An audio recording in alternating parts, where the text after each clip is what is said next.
श्री शिव चालीसा। इस शिव चालीसा के रचनाकार श्री अयोध्या दास जी चालीसा प्रारंभ करने से पूर्व गणेश जी की वंदना करते हुए लिखते हैं कि जो समस्त मांगलिक कार्यों के ज्ञाता हैं, उन गौरी सुत गणेश जी की सदा जय जयकार हो। हे गणेश जी, इस कार्य को निर्विघ्न समाप्त करने का मुझे वरदान दें। जो दीनहीन पर दया करने वाले हैं और संत जनों की सदैव ही रक्षा करते हैं, ऐसे पार्वती के पति भगवान शंकर की जय हो, जिनके सुंदर मस्तक पर चंद्रमा विराजमान है तथा जो कानों में नागफनी के कुंडल धारण किए हुए हैं, जिनके सभी अंग और वर्ण हैं, शीश से गंगा की धारा बह रही है, गले में मुंडमाला है तथा शरीर पर भस्म लगा हुआ है, जिन्होंने शेर की खाल का वस्त्र धारण किया हुआ है, ऐसे भगवान भोले शंकर की शोभा देखकर नाग और मुनि भी मोहित हो जाते हैं और भक्तजनों का तो कहना ही क्या है। उनके वाम भाग में महारानी मैना की प्यारी पुत्री पार्वती शोभ्यमान हो रही है। भोले शंकर भगवान के हाथ का त्रिशूल अति सुंदर लग रहा है। यही त्रिशूल निरंतर शत्रु एवं दुष्टजनों का संहार करता रहता है तथा संसार को दुष्टजनों से मुक्ति दिलाता है। भगवान भोले शंकर के समीप नंदी व गणेश जी इतने सुंदर व मनोहारी लगते हैं जैसे सागर के मध्य कमल सुशोभित होता है। श्याम कार्तिकेय और उनके करोड़ों गणों की छवि इतनी सुंदर है कि सभी ऐसी छवि पर मोहित हो जाते हैं तथा ऐसी मनोहारी छवि का वर्णन करना किसी के लिए भी संभव नहीं है। हे प्रभु, जब जब भी देवताओं के ऊपर कष्ट आया है तथा उन्होंने आपके सम्मुख सहायता के लिए पुकार की है, तब तब आपने दुष्टों का संहार करके उनके दुखों का अंत किया है। तब तारकासुर ने अत्यधिक उत्पात मचाया। तब समस्त देवताओं ने मिलकर तारकासुर से देवताओं की रक्षा के लिए आप को गुहार की। देवताओं की पुकार पर आपने तुरंत षडानन स्वामी कार्तिकेय को भेजा और जिन्होंने क्षण भर में ही दुष्ट तारकासुर राक्षस को मार गिराया। हे भोले शंकर, आपने स्वयं जलंधर नाम के दुष्ट राक्षस का संहार कर संसार का उद्धार किया है। हे प्रभु, आपके यश और बल को समस्त संसार जानता है। त्रिपुर नामक दुष्ट राक्षस से भयंकर युद्ध करके आपने सभी देवताओं पर कृपा की तथा उन्हें बचा लिया था। जब गंगा को पृथ्वी पर लाने के लिए राजा भागीरथ ने महान एवं घोर तप किया, तब आपने अपनी जटाओं से गंगा की धारा छोड़कर उनकी प्रतिज्ञा को पूर्ण किया था। संसार के सभी दानियों में आपके समान बड़ा और कोई दानी नहीं है। भक्तजन सदैव आपकी वंदना करते रहते हैं। आपकी अलौकिक लीला एवं नाम का गुणगान तो वेदों ने भी किया है तथा आप कितने प्राचीन है, यह एक भेद है तथा कोई इस भेद को बता नहीं सका है। देवासुर युद्ध के पश्चात समुद्र मंथन करने से जब हलाल विष उत्पन्न हुआ, तब देवता और राक्षस सभी उसके प्रभाव से बेहाल हो गए।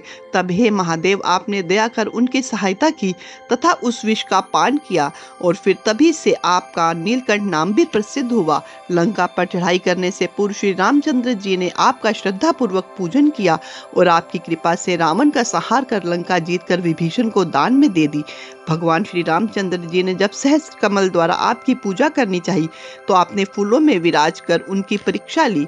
जब आपने अपनी माया से कमल का एक फूल लुप्त कर दिया, तो श्री रामचंद्र जी ने कमल के फूल के स्थान पर अपने नयन रूपी पुष्प से आपकी पूजा करनी चाहिए। श्री राम जी की इस प्रकार की कठोर भक्ति देकर आपने प्रसन्न होकर उन्हें मनचाहा वरदान किया, जो अनंत हैं एवं अविनाशी हैं। ऐसे भगवान शंकर की जय हो, सदा जय जयकार हो।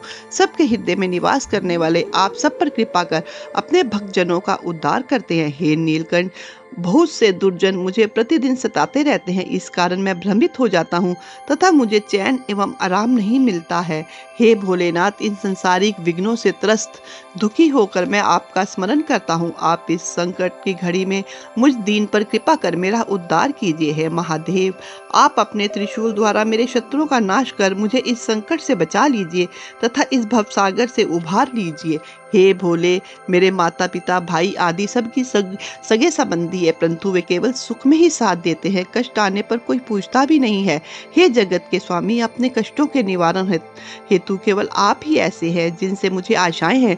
आप शीघ्र आकर मुझ इस भारी संकट से उभार कर मेरा उद्धार कीजिए। हे नीलकंठ, आप सदा ही गरीबों की सहायता करते हैं। जिसने आपको जैसा जाना उसने वैसा ही फल प्राप्त किया। हे देवों के देव, मुझे तो यह भी नहीं मालूम कि आपकी पूजा अर्चना किस प्रकार करनी चाहिए, अतः हे नाथ, मेरी सब भूलों को अज्ञानता समझ मुझे क्षमा कर देना।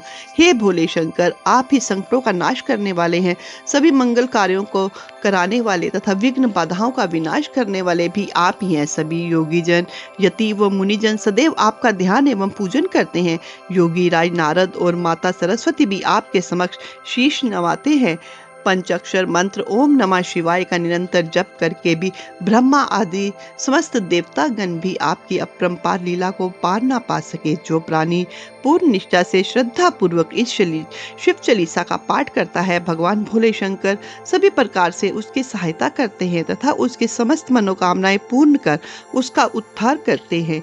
यदि कोई ऋणी इस शिव चालीसा का पाठ करता है तो वह सब प्रकार के ऋणों से मुक्त हो जाता है। यदि पुत्र प्राप्त करने की कामना से कोई पुत्रहीन मानव इसका पाठ करेगा तो भगवान शिव के प्रसाद रूप में उसे निश्चय ही पुत्र रत्न की प्राप्ति होगी। हर महीने की त्रयोदशी को पंडित को घर बुलाकर श्रद्धा पूर्वक पूजन व होम करना चाहिए। त्रयोदशी का व्रत करने वाले व्यक्ति के शरीर एवं मन को कोई कष्ट नहीं रहता, वह सदा भगवान शंकर का कृपा पात्र बनकर सुख भोगता है। धूप दीप और नैवेद्य से पूजन करके शंकर जी की मूर्ति या चित्र के सामने बैठकर यह पाठ करना चाहिए। इस प्रकार शिव चालीसा का पाठ करने वाले के जन्म जन्मांतरों के पाप नष्ट हो जाते हैं और अंत में वह शिव धाम मोक्ष में जाकर वास करता है। अयोध्या दास जी कहते हैं कि हे भोले, हमें सिर्फ आपकी आशा है, मेरे समस्त कष्टों को दूर करें। प्रातःकाल नित्य कर्मों के पश्चात इस चालीसा का प्रतिदिन 40 बार पाठ करने से भगवान सभी इच्छाएं पूर्ण करते हैं। हेमंत ऋतु मार्गशीर्ष मास की छठी तिथि संवत 64 में यह चालीसा लोक कल्याण हेतु पूरी हुई।